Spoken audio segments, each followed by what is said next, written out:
What is going on, folks? I am Goat. Welcome back to Warframe. Hello. Now we're going to check out secondaries, my favorite secondaries. Now this list will be a touch shorter. So yeah, let's just get into it. The Kuva Brakk. Yeah, I got a ribbon for it. Ammo capacity, critical chance, critical damage.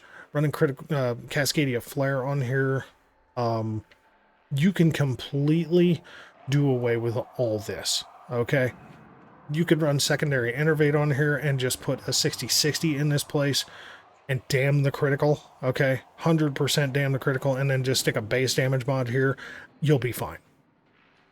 I just believe, okay? Truthfully, yeah, it's... just trust me, okay? Here, you know what? Let's just be a smart ass, okay? Let's just put... a base damage. I'm just gonna prove it to you, okay? Because this thing is, it's pretty good. Here, so let's take pathogen rounds. Let's do that, okay? And then we'll come over here and we'll put Hornet Strike right there. Actually, no, we don't want to do that. We can do that somewhere else. Okay, I know what I'm gonna do. I'm gonna fuck this build all up. I really shouldn't have done that, but okay, here we are.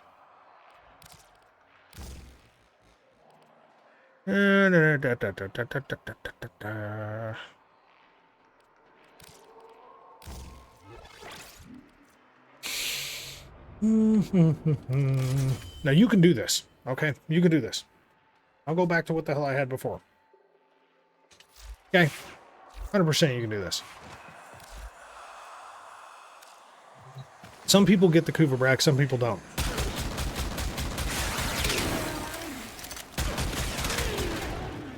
It just likes to delete people. It's like the Piranha Prime without the ammo economy problems. Especially when you shoot him in the fucking face.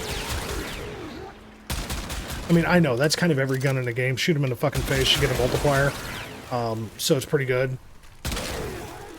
Like here, I mean, like... oh, I missed with that fourth shot. Like, look at the damage. It's just taken away at the bitch. She doesn't like life. Wow, she survived. Okay.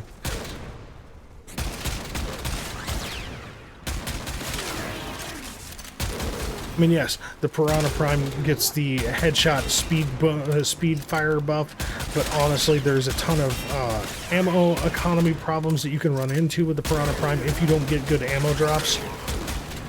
You know, and you're not relying on gear and things like that, to where, honestly, the Kuva Brakk, it just does not have problems with ammo. It just doesn't. So that's with secondary innervate. Okay? Or we can do Cascadia Flare. We'll ditch this, move this down.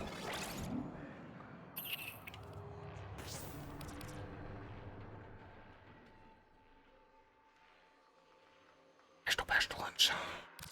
Pestilence. I don't even remember what the fuck I had there now. Oh yeah, my ribbon. There, derp. Okay, so we're at a difference in output damage. We're at a difference with critical chance, critical multiplier, status chance, the whole shebang. We'll see the difference. You kind of pick what you like. Obviously, no ribbon is easier because you don't have to worry about getting one.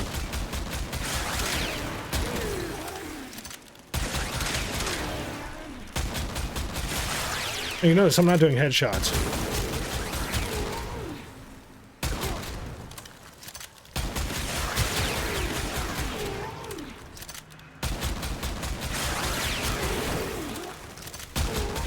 I'm just doing pure body shots, just as a testament to the consistency of this weapon with a ribbon. Okay, now is a ribbon necessary? If you're going to go for a true critical build, I would say yes. If you are more apt to go for a secondary innervate build, then no, absolutely not. 100% not.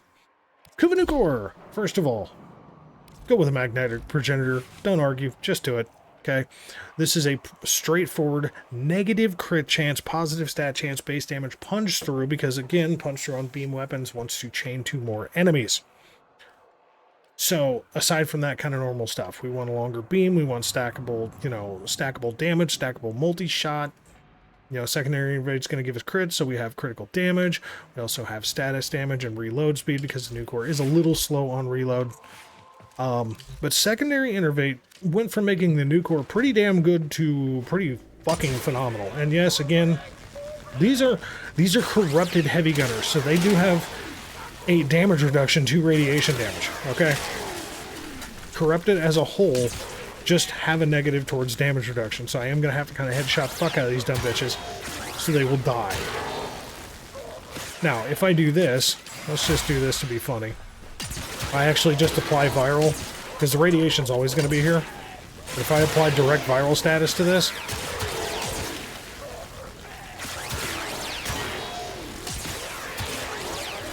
so you can picture, you know, what Roar, what Nourish, what Eclipse, those three in general, really kind of give this weapon, if you've got it stuck on the wrong enemy type for damage. Just putting it out there. So our next one, the dual Coda Torxica. So yes, I do have a Riven for this. It's really nothing fantastic. Reload speed, because they are a little slow. Status chance, because they want status. Base damage, whatever. Minus critical chance, because we're running secondary innervate. Might as well get the most out of it. Everything else is pretty straightforward. Merciless gunfight in here for more critical damage, by the way. Now, there is a bug to the dual Coda Torxica, and it's that it makes enemies fly. What's cool is that as long as you kill an enemy, you start throwing around these cool little cold spores that just absolutely wreck enemies' fucking days and make them not like you. Which gives you, guess what? More critical damage. Enhanced critical damage for anybody who's affected by cold. We like that. So when you see the reticle looking like that, that just means they're gonna get fucked up. Now again, shoot them in the fucking head, you really just wreck their day, but that's every fucking weapon. There's one of our flyers right there. Hi, bitch. Seeing that shit in mission, it's like watching Peter Pan just take flight. Dual Coda Torxica is basically like a baby bitch version of the dual Toxocyst. It's like about a third of what the dual Toxocyst is, I'll put it that way. Tenet Cycron. Now, personally, this is my personal favorite secondary in the game. And that sounds crazy because there are Incarnons. This is a no-brain weapon. I like a secondary that is a no-brain weapon, and it's good for, like, if you're doing rescues, your rescue target can take it. There's no ammo, there's no reload, there's a very short recharge period, being 0.3 seconds to recharge entirely. So again, minus recoil, it's whatever, I don't want my screen to shake. Critical damage because I've got innervate, base damage, whatever, minus critical chance. You see that one because of secondary innervate, that way we can get more out of it. Status damage and reload speed, basically I'm just shortening the recharge time, and then the rest is pretty goddamn straightforward. This is battery powered, 40 rounds, and it just automatically will always hit 3 enemies. No matter what the hell you do, it will just always hit 3 enemies. You run out of ammo, let it recharge, guess what? They fucking die. I mean, like, this thing just, it's an equal opportunity asshole weapon. But there's no thought to it. There's no, oh man, am I going to run out of ammo with this? No, you're not, ever. Now, DE did try to nerf down battery-powered weapons for a period, and they got a ton of shit for it from the community, and immediately found out that that was a fuck around and find out moment, so they switcherooed that one. But aside from that, you know, kind of is what it is. Now, the Epitaph. The Epitaph has a couple of things. It is a wonderful status primer. It is also a really interesting weapon for headshots. Now, you can go about this a few ways, okay? Personally, what I chose to do was actually just stick with the status chance, take some slash, lose a little magazine capacity, because guess what? There is one mag, okay? One in the magazine. And I focused on its headshot function, okay? Not the quick radial shot, the headshot. Because the headshot, you know, like the radial, sure, I got a bunch of status. That's cool. But the radial has a fuck ton of crit chance, a fuck ton of critical multiplier, and all the radial, or all the quick charge, or all the charge shot is holding the trigger and basically shooting someone in the fucking head. That's what it does. I'm not going to sit here and go one person by person and headshot these people. The Grimoire I find to be an excellent utility weapon. Okay, there's a couple of ways to go about it. My preferred one is usually for energy economy, using just the Zada Invocation. Now, you can get more duration, you can go for strength and fire rate, you know, like ability strength and fire rate, and do some of the other tome mods, but preferably this is my specific choice. And this is just damage and multi-shot. This is nothing amazing. And the sad truth is that I wish there was something else in this game that made this alt-fire move faster than what it does, because good fucking lord, is it the slowest goddamn alt-fire I've ever seen in this game. Aside from that, the Grimoire is just basically here, fuck you. Like, I actually run the Grimoire on Dante. I run it on Gauss. It's funny. Just to watch that thing just go absolutely fucking bonkers. There's no real need to go crazy with this. Now, the Incarnon Atomos. This is an interesting one because, yes, this really is the epitome of the same kind of problem that the Strun has. It's too good at killing to really get a good Incarnon charge. That, and it chains to enemies. This is the OG of chain secondaries. So this is where the Kuva Nukor and the Tenet Cycron and any of the other chain secondaries in this game got its business from, as this son of a bitch. Now, the Incarnon is this. And people shit on this thing because there are some people out there, there's more than some, there's quite a few that say that this thing is no good against armored enemies as far as its Incarnon charge. Without a Riven, I do not disagree. Okay? I wholly do not disagree.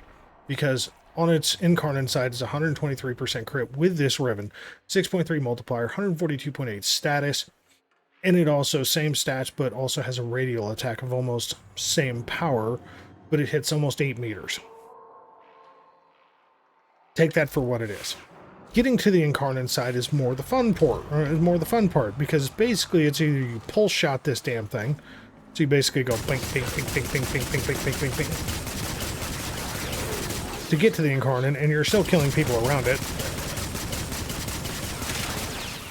Or you can just do this and wait till you get there, right?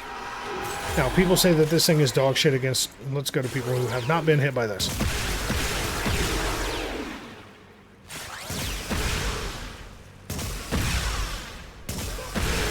I didn't even directly hit one of those.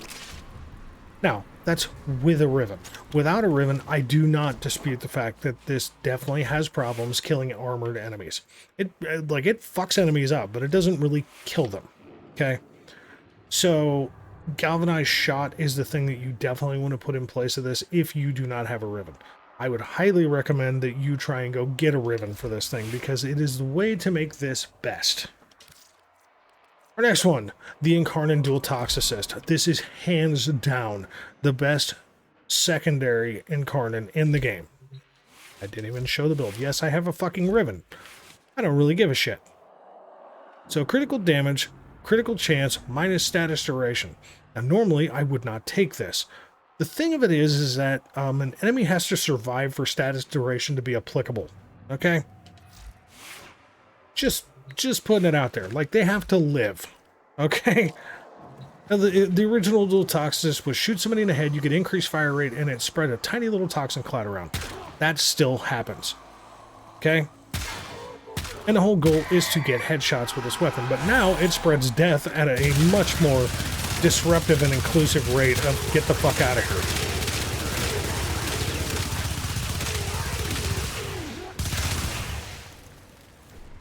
Like, these are my primary Demolist killers. Like, these things just fucking murder, and my Archon killers. These things just kill everything. They're very, very good. The Incarnon Furis. This is the interesting one, because if you want to take on the boss at a Fervo, this is the way to do it. Pure radiation build that looks like this.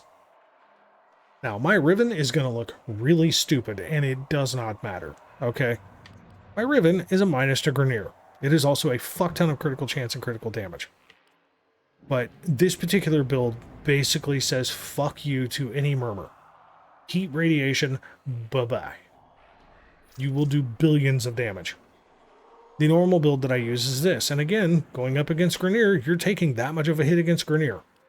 Now, understand that the Corrupted do have their own damage scaling in regards to certain damage types, but Corrupted Heavy Gunners are still Grenier at heart, so the negative to Grenier will still apply to this particular build. This thing basically goes from a shitty little machine pistol that everybody fucking hated and thought was dog shit, and is not wrong for thinking that, into turning into the Ignis Wraith from hell. Charges up very fast, and again, these are Grenier.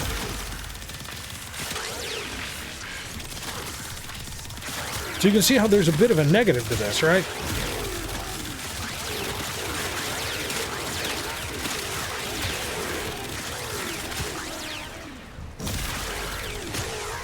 This gun is easily the second best Incarnon.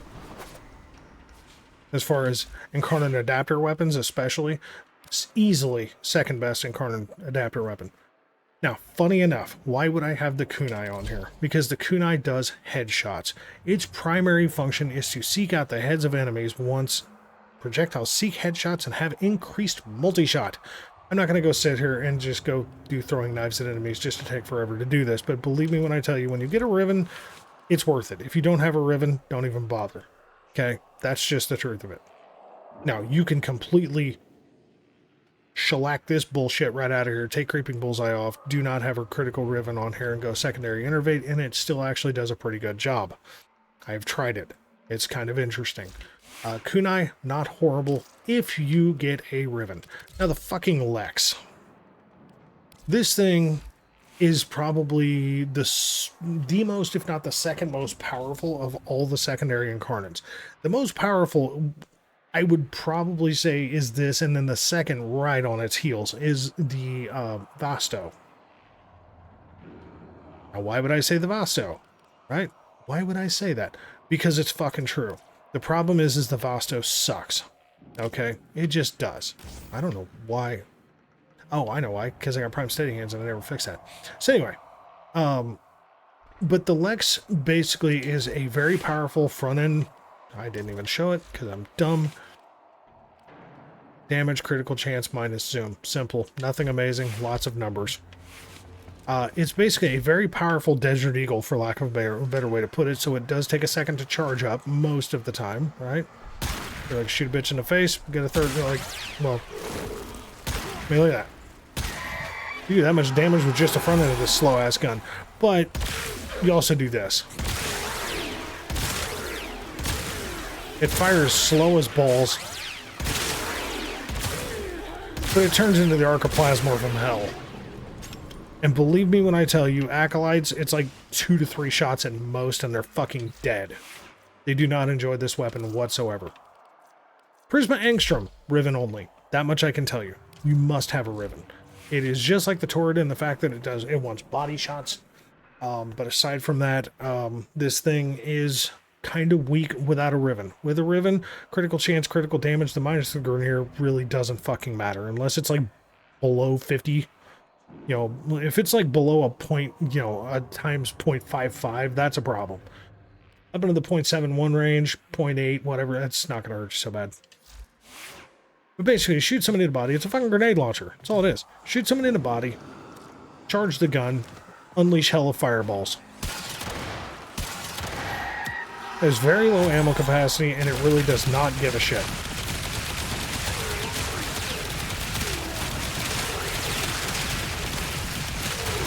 Now again, you are only going to get this kind of production with a Riven. This thing does not look this amazing without a Riven. You need something to really buff the stats of this damn thing. It is very good with a Riven, hence why I like it, because I have a Riven. The Kompressa. Yoreli's annoying ass pistol to farm that you can only get through Fortuna. Yes, I got a Riven. Isn't that crazy? Now, you can go so far as to do secondary innervate. Cascadian power is fine. Secondary innervate is funny. The Riven is status chance multi-shot, minus recoil, minus fire rate. You would think that would be very bad. Blast Toxin is hilariously funny because Blast spreads with this thing like a crazy son of a bitch. This thing already does heat damage anyway, so here, you know what, let's just come over here. Let's do this. Let's do secondary innervate and just watch the Scooby-Doos just bust loose. Enemies may fly. I don't know. Can't remember the last time I tested this thing at the sim. Like the blast procs start kicking off. Nobody likes this. Because they just keep taking damage, right?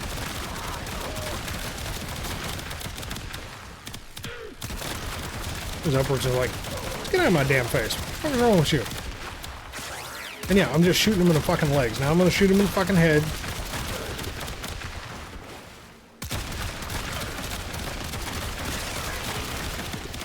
Again, these are heavily armored enemies, so blast damage does take a little bit of a negative towards heavily armored enemies. Here, let's come over here. Let's just do the viral heat really quick. I don't know why I just did that. God damn it. These bitches will still be here. With something like Ureli, this weapon is actually pretty fucking impressive. But I like showing things without their parent weapon. Or their parent frame, basically. What's up, bitch?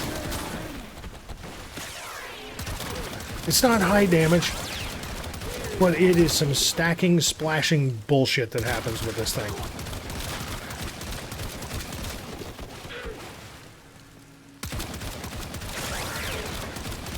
Like, it's like, once the shit stacks up enough, because this thing stacks status like a son of a bitch. You know, I mean, look at that, 400 some odd fucking heat procs here, hold on.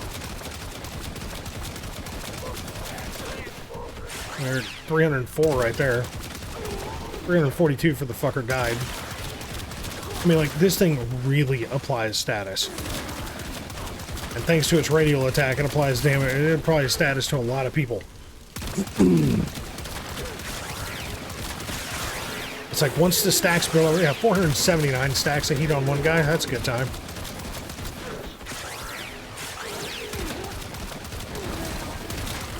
It doesn't seem that impressive, but I'm telling you right now, when the stacks build up, the people die. 467, that's a good time.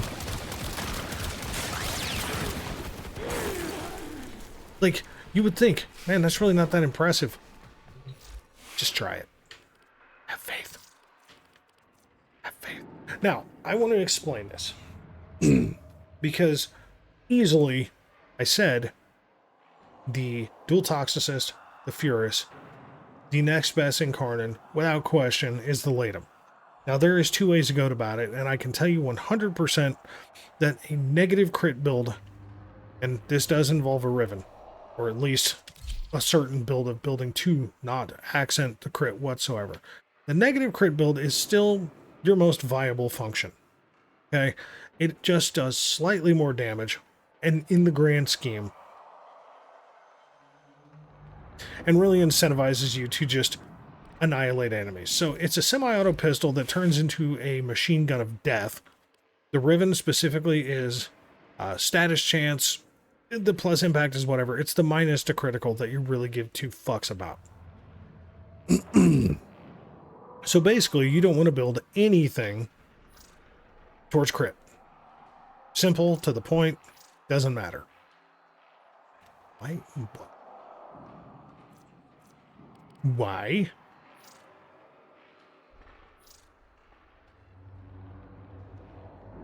Oh, I know. Fucking Auger Pack will be fun. Quite curious about that. I have this on my Zaku. So basically, it doesn't take forever to charge up. And it's absolutely destructive as fucking hell. Like, the only intrusive thing is dead bodies.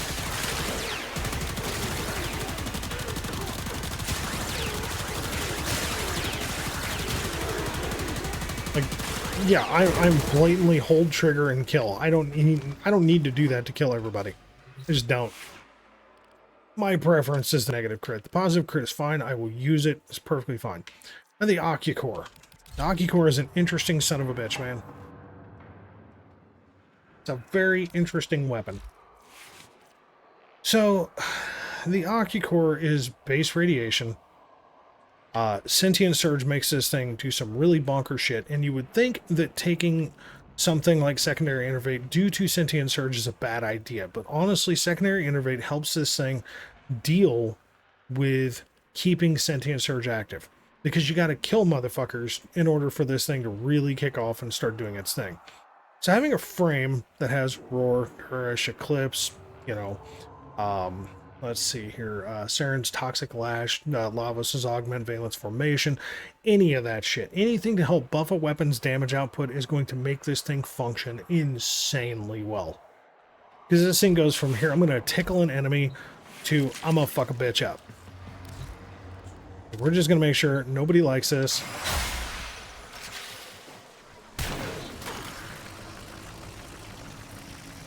And like, the problem is like, They're like, I gotta reload. It's fine. Because once I start getting some kills... Like, here, hold on. I'm gonna do this. Going up against these heavy armored motherfuckers does pose to be a problem at times, but once Sentient Surge kicks in, and you really start getting realistic fucking kills... God damn it, Bobby. You gotta kind of weaken a bunch of them.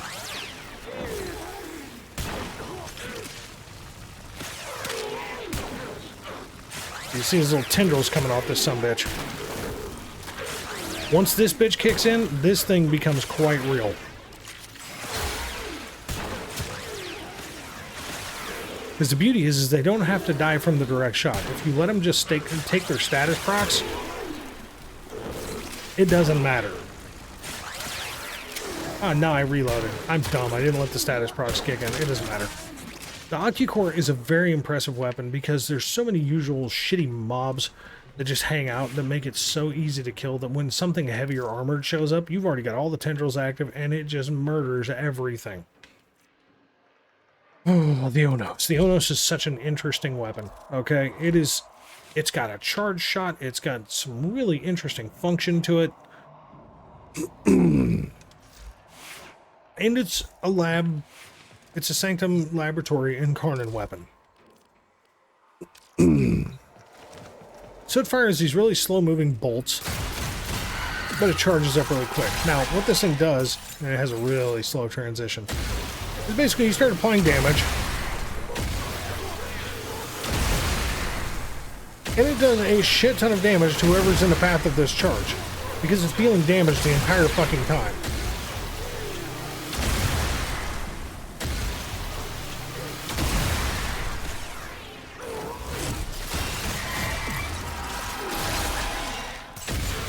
And yeah, it has this like lingering status proc that just makes stuff really not like you.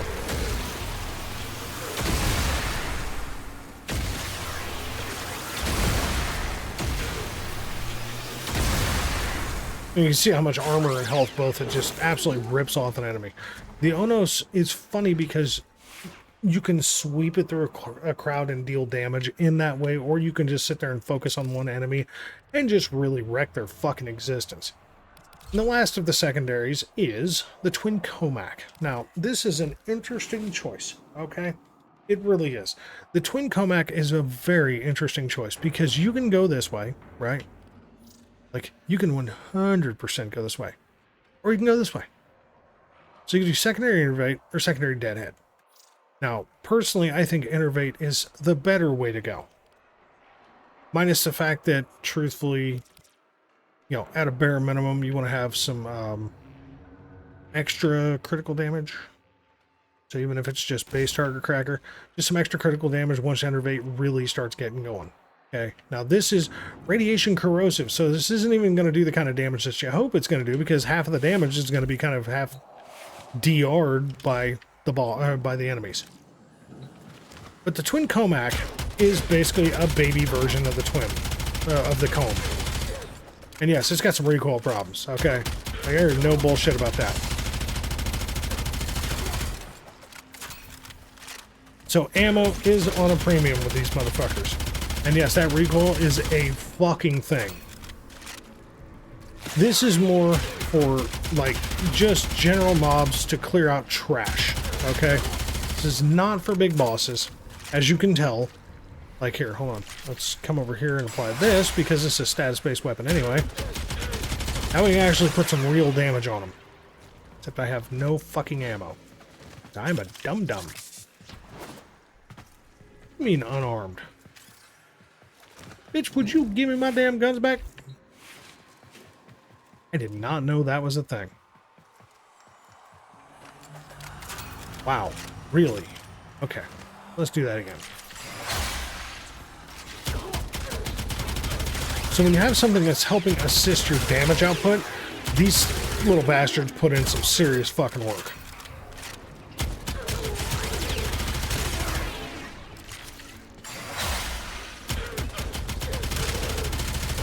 But they are very ammo hungry. That is a big negative. Hence why I say they are just like general, like ad clear, just worry about the poor bastards that are running around pissing you off.